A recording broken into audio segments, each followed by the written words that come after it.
Okay. I'd like to start our discussion with the $700 Big Mac. With The $700 Big Mac. Big Mac? You know, purchasing power is usually measured by Big Macs. How much a Big Mac costs in, say, Montreal, $7, and how much it costs in India, for example. I use that data to compare the value of money in different regions. I don't know what a Big Mac is, but McDonald's, a McDonald's burger. A what? A McDonald's burger. A burger? Yeah, burger from McDonald's. I see. The signature burger is, yeah. The Big Mac measure of the power of money. So the purchasing power. So like a Coke can. Hold on 1 second. Yeah. Get your wife.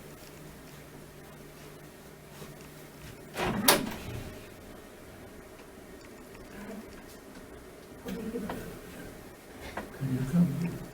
Because there's another one coming at 4:30. And if you can put on your Hi. KUPFUR, if you can get the Google thing. That's right. That's on my computer. Okay. Thanks.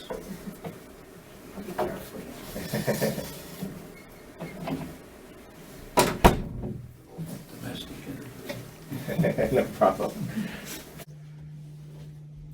So I'd like to start this discussion with the $700 Big Mac. $700. Yes, basically purchasing power. If a rich person buys a Big Mac, for them it's Nothing. nothing. But if we made it so that Big Macs cost a rich person $700, I see. then you balance out the inequality of inelastic goods. You're suggesting adjusting Yeah. costs to a person's wealth? Yes, you basically the purchasing power becomes Well, Um, we could argue the justice of it. Since it's totally unfeasible, there's no way. there's many ways of it being feasible in the sense that Suppose you go into a store yeah, and you want to buy something. yeah. Does the storekeeper first do an investigation of? Yes, you would have some kind of card or identification saying you would pay only $7 for your Big Mac. Who's going to do that analysis? I think it's you look at your income taxes. Every year you get an income grade. Taxes tells you very little. Yeah. Most wealth is, for wealthy people at least, wealth is sequestered somewhere. They pay a fraction of the income taxes. First of all, the income tax is no measure of taxation. Yeah. The income tax is slightly progressive, but the total tax system is regressive. So looking at the income tax tells you almost nothing. Well, there's many ways of going about this. There's no way. I mean, That's why rich people often don't even pay income. well, that's the thing. They have an incentive to hide their taxes from the top. But what about from the bottom, from people, vendors of goods and services? I mean, I'm not even talking about the question because it's so totally, even to begin with it would require an authoritarian state with immense surveillance. Not necessarily. It could come from the ground up. I think How?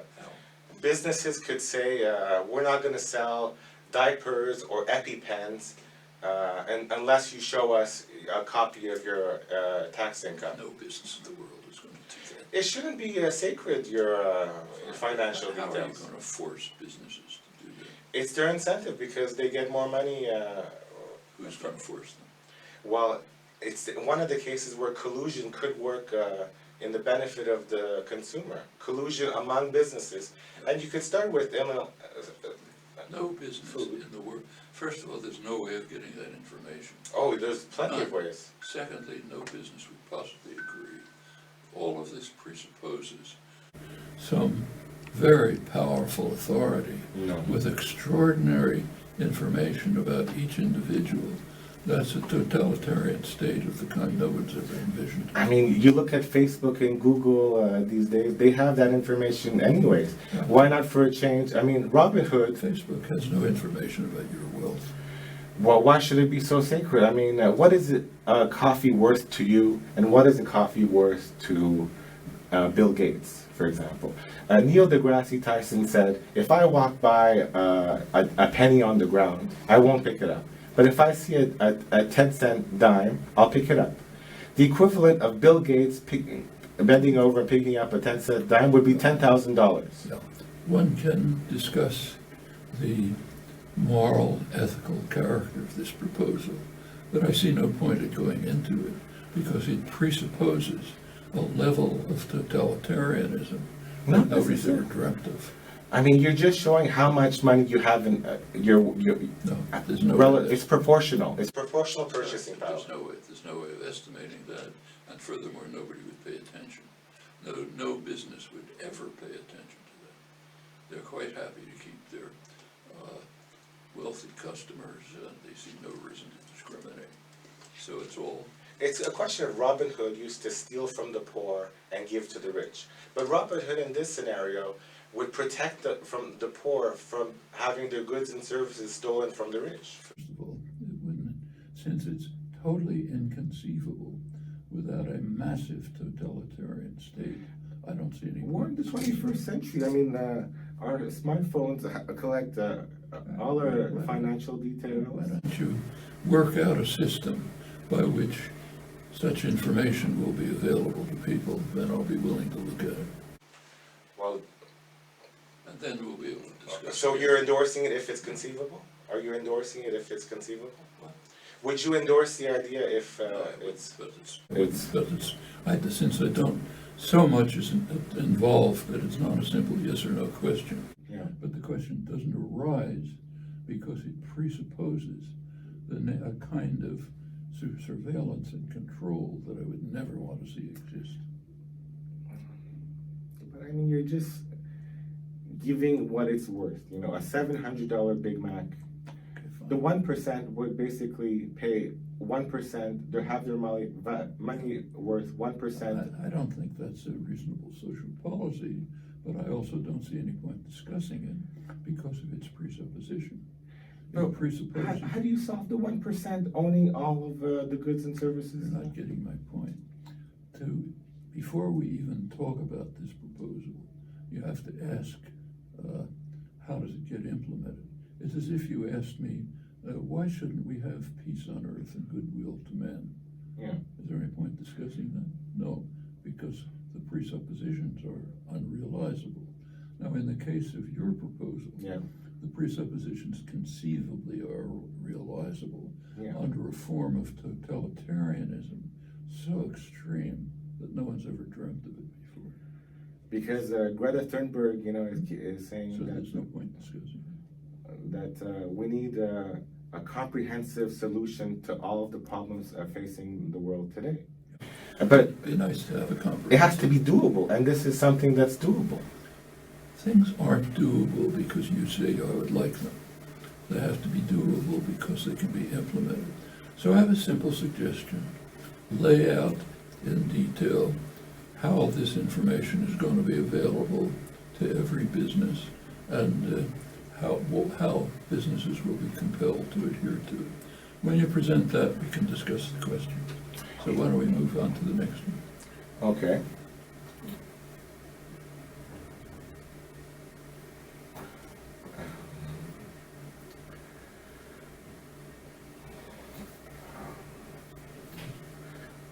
Let's talk about Descartes. Descartes. Descartes. Yeah. Okay. We get into this scenario of an existential dilemma, which is, I think, therefore I am. And that only addresses a representational approach to reality. Whereas ownership, it requires an additional a process of addition. You have to own your reality.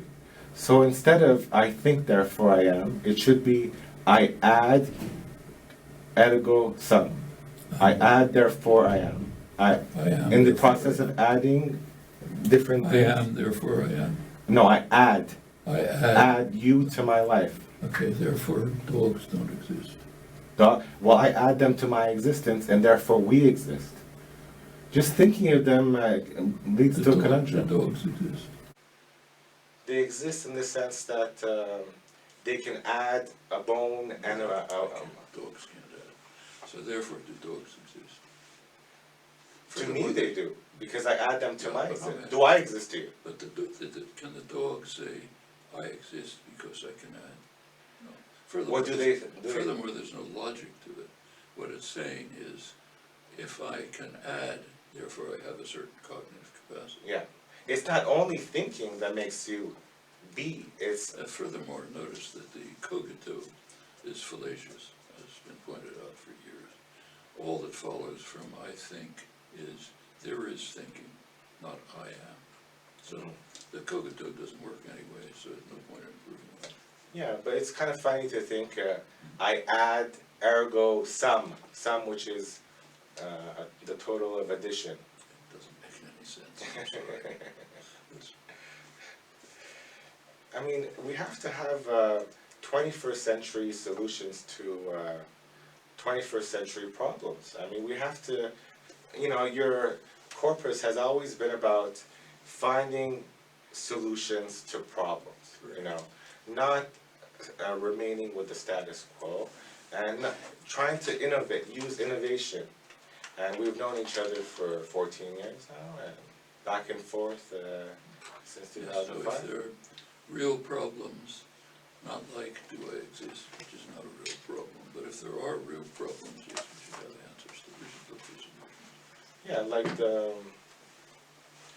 problem of, conspicuous consumption, when you have all these millionaires who are collecting Lamborghinis in warehouses that are collecting dust, when people can't afford diapers for their children. Inequality is a very serious problem. Yeah, so they have to be made to pay. There are many serious proposals as to how to address it, so we can look at those proposals. So for example,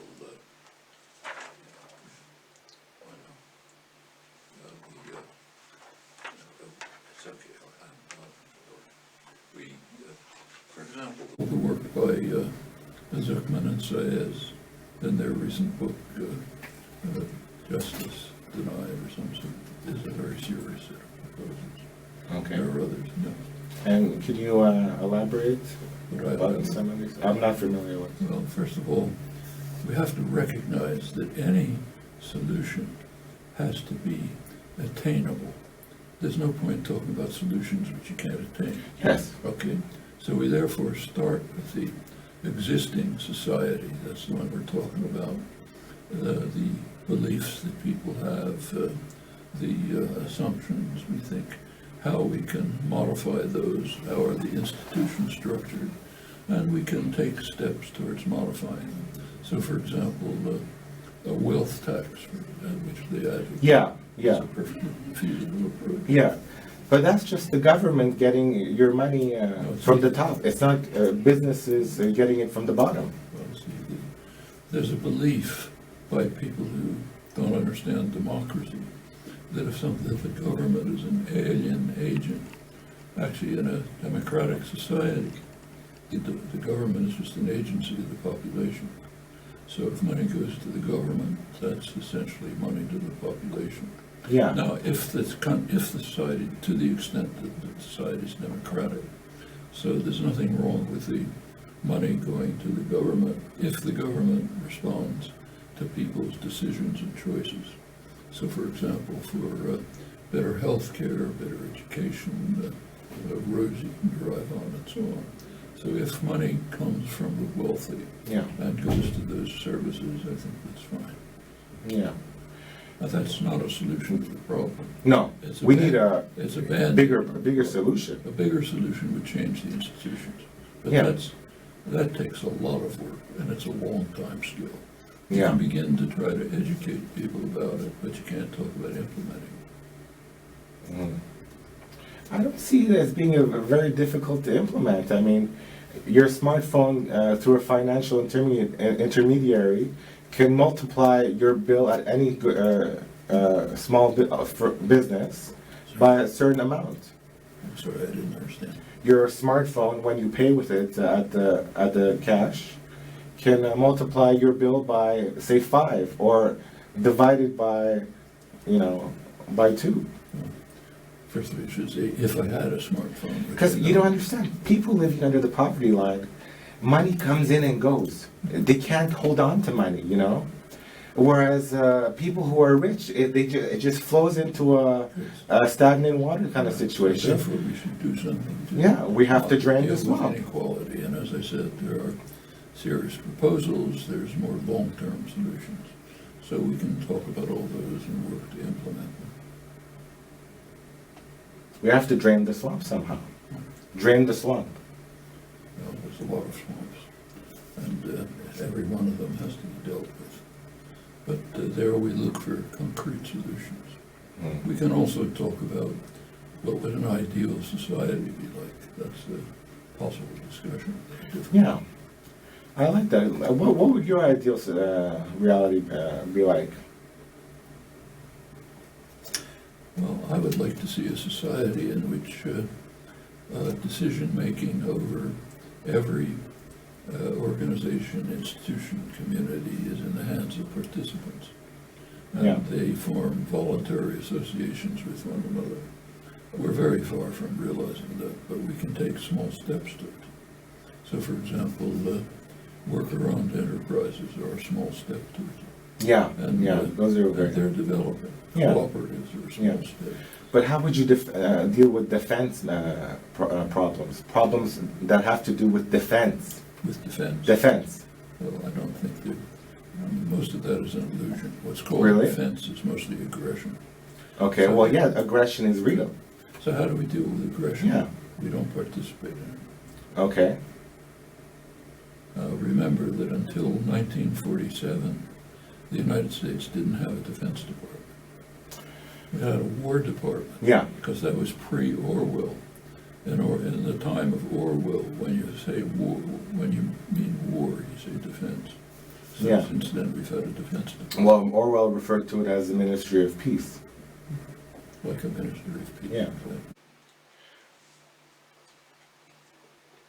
But there's another problem we can deal with. For example, the military system can be radically defunded. We will be better off, and so will the world.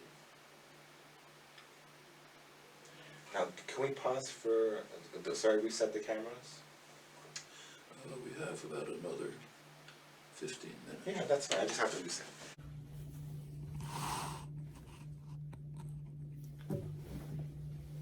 Okay. Okay.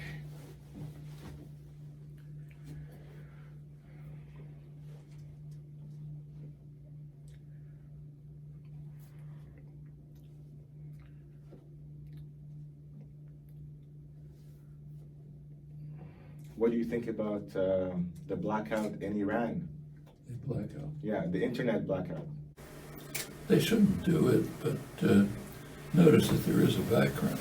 Yeah. The background is that the United States is very openly, there's no secret about it, is doing everything it can, and it can do a lot, to destroy the economy of Iran with the purpose of eliciting protests internally, which will then threaten the regime. Mm-hmm.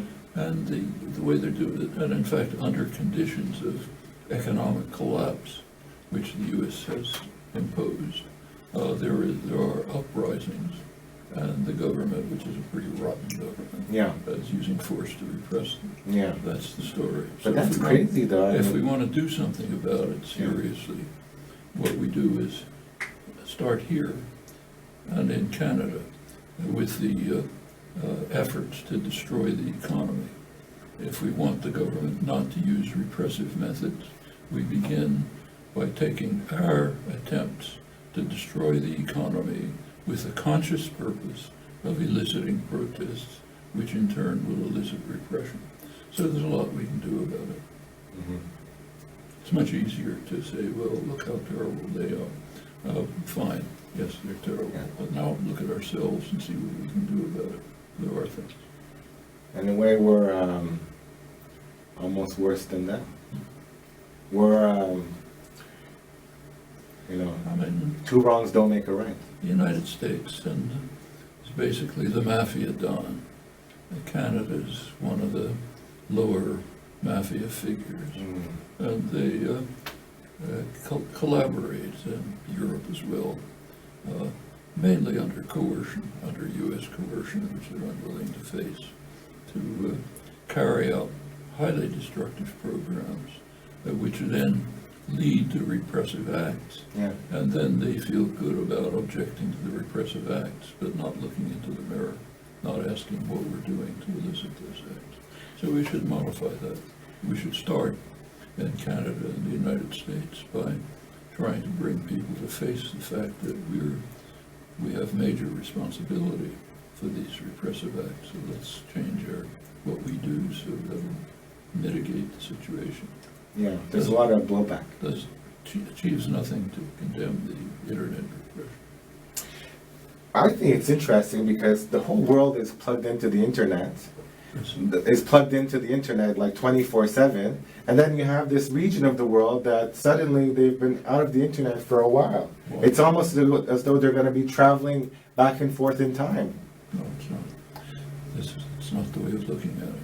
What's happening is that this is one area of the world where the United States, with the cooperation of Canada and Europe, is purposely destroying the economy with the purpose of eliciting protests, which of course will then evoke... But they keep being aggressive. I mean, this is one example How are where they aggressive? they say it was the Yemenis They're not who attacked the Saudi oil. Backwards. It's the United States and Saudi Arabia that are being aggressive in Yemen. No, but that attacked the oil facilities in Saudi Arabia. What? You know the drone attacks in Saudi Arabia? They say it was the Yemenis rebels, Let's say it was but Iran. many people say it was. That means when you It's safer when you torture and destroy people, they sometimes react. Yeah. Okay. Yeah. There's a famous French slogan. Being in Montreal, you understand French, I'm sure. Yeah, I do. Cet animal est très méchant. Oui. Quand on l'attaque, il se défend. Bien sûr. Et comme Voltaire a dit, faut mieux prévenir que de guérir. It's better to foresee than to fix that afterwards. If you attack this evil animal, he defends himself. And Yeah. if we're totally brainwashed by our own societies and culture, then we worry about the fact that he defends himself, not that we're attacking him. Yeah. But what about Trump? What about him? He's probably the worst criminal in human history. But the economy is doing so well, Professor Chomsky. That's not the case. That's more propaganda. Afro-descendants have record unemployment. What? Afro-descendants in America, Black Americans have record low unemployment. Yeah, which first of all is false. The actual unemployment rate is about 7.5%. Okay. If you want to study employment, you look at government statistics. Okay. There's one that you and the media quote. Yeah. It's called unemployment. Yeah. You're counted as employed if you have 1 hour a week of work. Okay. If you take a look at other measures, Yeah. like percentage of the labor force that has jobs, it's much lower than it's been in the past because so many people have just given up. Yeah. And so it comes out to about 7.5%. Furthermore, Trump has had no effect on this. You look at the charts. It's a steady decline in unemployment since 2008. Has not changed at all under Trump. Furthermore, the jobs are of very low quality. There are studies of the nature of jobs. Turns out that, whereas if you go back a few years, about half of them were below the average. Now it's about 2/3. People have highly precarious. Well, there's automation. Automation is replacing everything. Artificial intelligence, automation. It has nothing to do with artificial intelligence. It has to do with definite social policies, which are transferring wealth to a tiny percentage of the population, Yes. while everything else stagnates. That goes back to 40 years. Yeah. Trump is accelerating it. Mhm. Like his one legislative achievement is the tax bill, which was just a gift to the super rich Yeah. the corporate sector. I think they should be made to But that's- pay through the teeth. You know, if you want to buy a Lamborghini, luxury goods should be more expensive for rich people and less expensive for middle class people. Whereas inelastic demand the goods. We've talked about that, but that's not the source of the problems. The source of the problems are a set of policy choices, what are called neoliberalism, which are designed to. I don't really understand neoliberalism. It seems I don't really understand that term. I mean, it's like never Trumpers or something. Never Trumpers. Nobody really understands what a never Trumper is. With Trump, this began in the late 70s, but took off under Thatcher and Reagan. Okay. And then was picked up by Clinton. Mm-hmm. It's a set of policies which are designed essentially to throw most of the population on the market, Yeah. while the wealthy and the corporate sector are massively subsidized. Okay, so that has pretty obvious effects. Yeah. And Trump is just accelerating. But that's not his serious crime. His serious crimes are much different. For example, he's determined to destroy organized human life on Earth. Hitler wasn't that bad. Mm-hmm. How do you substantiate that? How do I? By looking at the policies. Why is the United States the only country developed country in the world where emissions have increased under Trump? Everywhere else Yes. are going down. Well, he claims it's a myth propagated by the Chinese. He claims that global warming is a myth propagated by the Chinese. Yes, right. And Hitler claimed that the Jews are going to take over the world. But we know how to evaluate that, and we know how to evaluate Trump's thing. Furthermore, Trump doesn't believe it. We know perfectly well that Trump is a firm believer in global warming. Mm-hmm. We have proof. So, for example, he has a fancy golf course in Ireland. He appealed to the government of Ireland for permission to build a wall to protect his golf course from rising seas. Oh, really? So he believes it just like everyone else. Yeah, He's just a criminal. That's all. He doesn't care if it destroys organized human life on Earth. It's not his business. That goes beyond Hitler. But he's very positive, though. He's a positive person. Positive. Yeah, he's very enthusiastic He's about a very this. effective con man. There have been others. Hitler was one. Yeah. Okay.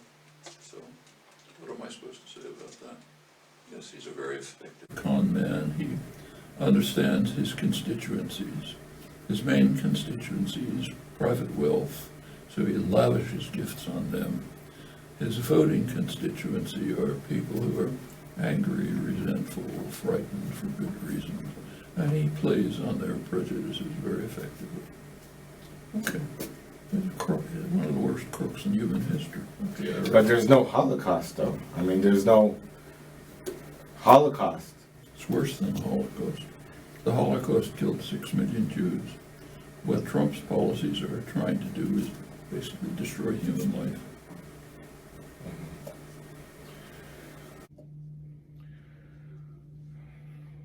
The thing is, whether he does it intentionally or doesn't. You know, it's like the plate twirler. There's one plate falling and then there's another plate falling. You're trying to fix things and you're causing another problem.